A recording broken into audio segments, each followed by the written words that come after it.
Olá, galera. Eu sou Esté, do P1 de Biotecnologia, e estou aqui para apresentar o último vídeo da sequência de Química Geral. Esse terceiro vídeo irá abranger diferentes assuntos do primeiro e do segundo, porém, ele estará na sequência de assuntos de Química Geral. Os temas que serão abordados nesse vídeo serão propriedades coligativas e coloide. Então, gente, eu irei dar início falando as características, denominações, como nos outros vídeos, para que fique mais fácil de compreender como os processos ocorrem e o que ele é. Então, o que são propriedades coligativas? São propriedades físicas que somam pela presença de um ou mais solutos e dependem unicamente e exclusivamente do número de partículas, que pode ser elas moléculas ou íons, que estão dispersas na solução e independem da natureza do soluto. Os efeitos de solutos nas propriedades físicas da água podem ser vistos em algumas situações comuns ou, no mínimo, de fácil compreensão. Por exemplo, então, o que são algumas situações comuns ou, no mínimo, de fácil compreensão? São situações do nosso dia a dia que não percebemos que a propriedade coligativa estão inseridas. Uma delas é como impedir o congelamento de água em lugares muito frios. Se paramos para pensar, nunca percebemos que em países frios a água da torneira não é congelada. E por quê? Aí vem a pergunta. Como isso ocorre? Vem mais outro questionamento. E isso, nunca paramos para pensar que as propriedades coligativas estão inseridas nesses aspectos. Outro fato que está inserido no nosso dia a dia é a utilização da açúcar em ferimentos. Quando muita gente se corta, já tem a cultura de colocar açúcar em cima do ferimento. E isso está inserido no fato de que a açúcar ela tem a capacidade de matar bactérias que provocam a dor crônica, pois elas retiram da ferida toda a água que faz a bactéria sobreviver. Eu não sei vocês, mas eu já vi muita gente, quando se corta, colocar açúcar. E muita gente não sabe nem a explicação pela utilização da açúcar. Só sabe mesmo que ela é capaz de inibir que aquele sangue fique correndo por muito tempo. E aí está a explicação, que está relacionada a uma propriedade coligativa e que muitas vezes a gente não sabe. Outro assunto que iremos falar é a propriedade coligativa inserida na carne. Por quê na carne? Muita gente não sabe porque adicionamos sal na carne. E isso é um fato de que vai ocorrer a desidratação e a carne ela vai ser conservada por mais tempo. E isso é um fato que também insere a propriedade coligativa e que muita gente não sabe e está inserido no nosso dia a dia. Os solutos, eles são classificados em iônicos e moleculares. Os solutos iônicos são aqueles que possuem ligações iônicas, como, por exemplo, o sal de cozinha, NaCl. Neste caso, há uma dissociação dos íons e os mesmos ficam dispersos na solução. Já os solutos moleculares possuem ligações covalentes e, nesse caso, não há dissociação, mas as moléculas se dispõem isoladamente da solução.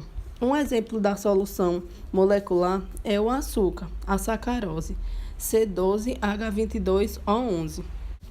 As propriedades coligativas são divididas em ebullioscopia, crioscopia, tonoscopia e pressão osmótica. Eu vou falar de cada uma de forma que fique clara para que vocês consigam compreender e diferenciar cada propriedade. Então, a ebullioscopia, como o nome já está relacionado à ebulição, se trata de uma propriedade coligativa que estuda o comportamento do ponto de ebulição de um solvente ao receber um soluto não volátil. O que é um soluto não volátil? É toda substância que possui elevado ponto de ebulição e baixo ponto de fusão e é capaz de dissolver-se em um determinado solvente. Ou seja, essa reação está relacionada quando você coloca um solvente, pode ser a água, e insere sal nessa água. De forma geral, quando um soluto não volátil é adicionado a um solvente, ele dificulta a evaporação do solvente. Dessa forma, torna-se necessário uma temperatura maior para poder evaporar o solvente. Na ebulioscopia, estuda-se esse aumento do ponto de ebulição do solvente. Ou seja, essa propriedade coligativa, ebulioscopia, ela vai estar relacionada à relação de um determinado solvente com um determinado soluto, e esse soluto vai ter a capacidade de aumentar ou diminuir o ponto de ebulição da água. Quanto maior o número de partículas no solvente, mais intensa será a ebulioscopia, ou seja, maior será o ponto de ebulição do solvente. Assim, em soluções iônicas, o ponto de ebulição da água tende a ser sempre maior que o ponto de ebulição de soluções moleculares, desde que essas estejam em uma mesma concentração. Iremos agora entrar em uma área de cálculo que vai envolver algumas fórmulas que servem para calcular alguns aspectos da ebulioscopia. Eu trouxe essa primeira fórmula, que TE, que é igual à elevação da temperatura de ebulição, que vai ser igual a T menos T2. T é a diferença entre temperatura de ebulição do solvente na solução, e T2 é a temperatura de ebulição do solvente puro. Essa terceira fórmula, ela vai estar relacionada quando o cálculo não der a molaridade. Então, vai ficar a molaridade igual a M1, que é a massa do soluto, M1 com o M maiúsculo, que vai ser a massa molar do soluto, e M2, que vai ser a massa do solvente, que terá que ser apresentada sempre em quilogramas.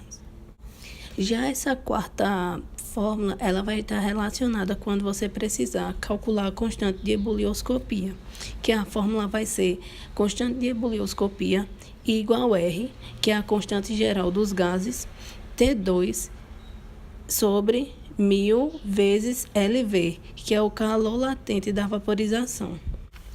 Já a quinta questão relaciona quando há a molaridade relacionada à temperatura de ebulição.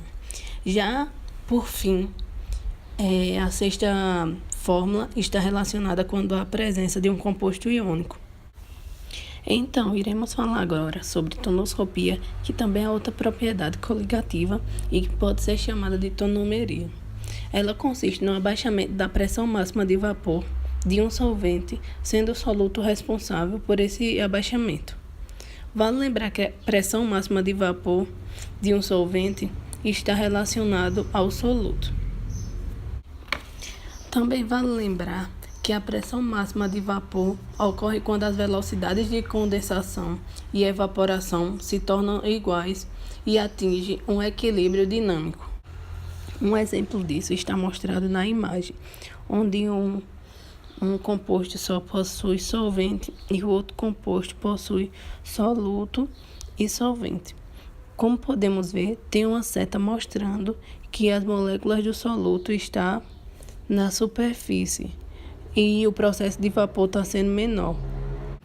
Podemos ver também a quantidade de moléculas que estão subindo para ser evaporada, baseada da água pura para uma água com algum composto.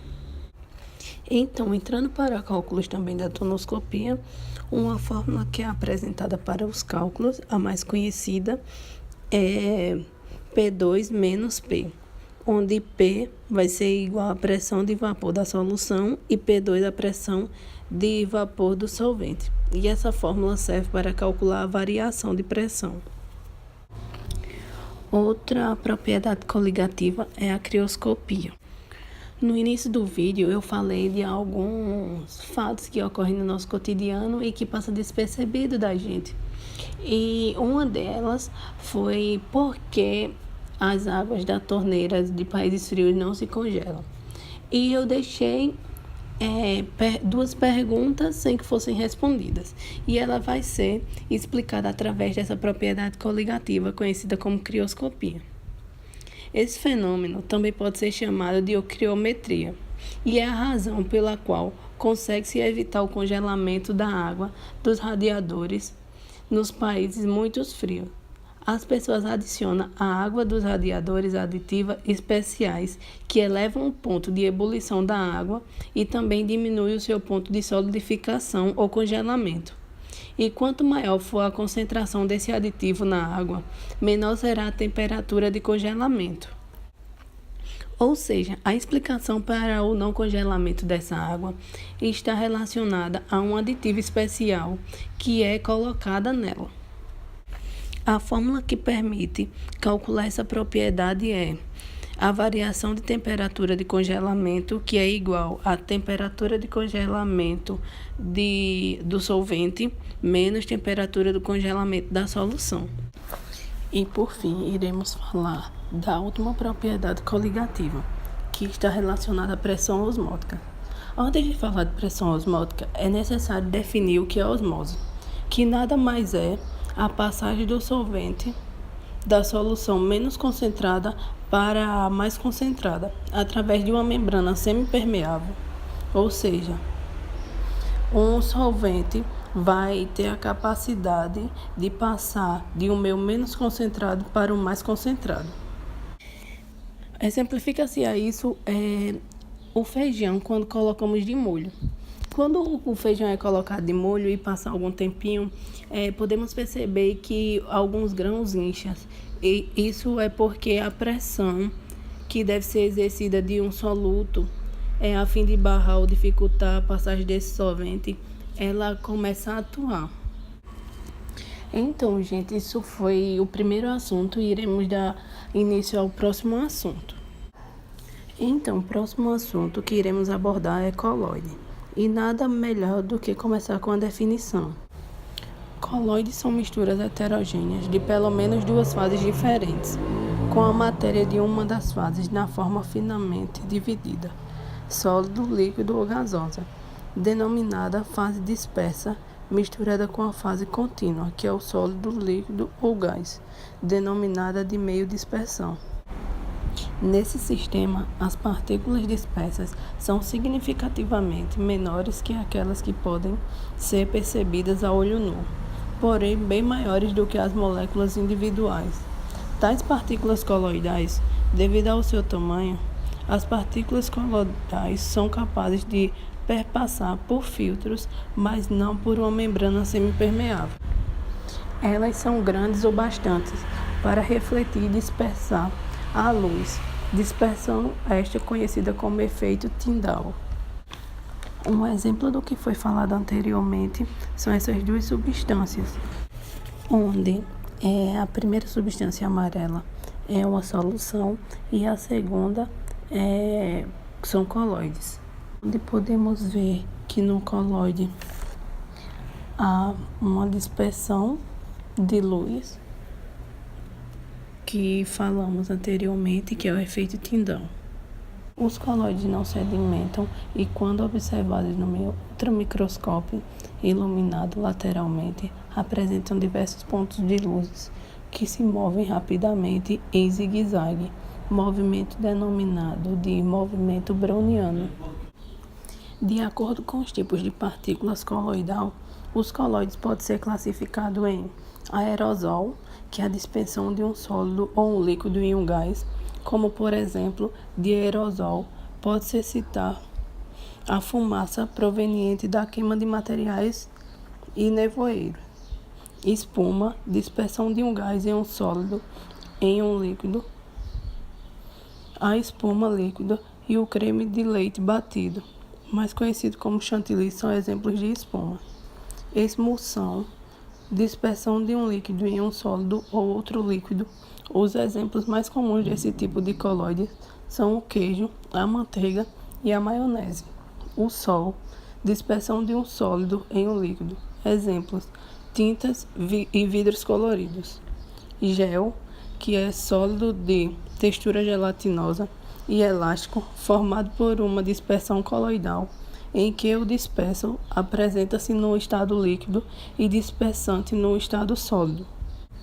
No nosso cotidiano, poderemos encontrar os colóides em alguns alimentos.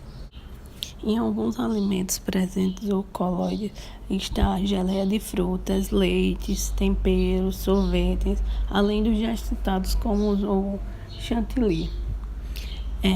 Nos produtos de higiene pessoal, como shampoo, sabonete, cremes dentais e de barbear, cosméticos e outros. Existem também importantes colóides biológicos como o sangue, o humor vítreo, que é uma substância gelatinosa presente no olho, e o cristalino, uma espécie de lente localizada no olho, responsável pela focalização das imagens. Então, eu termino aqui, gente, e a melhor coisa é que, se a gente perceber, dentro dos dois assuntos existem fatos do cotidiano que a gente não percebe que a química está relacionada.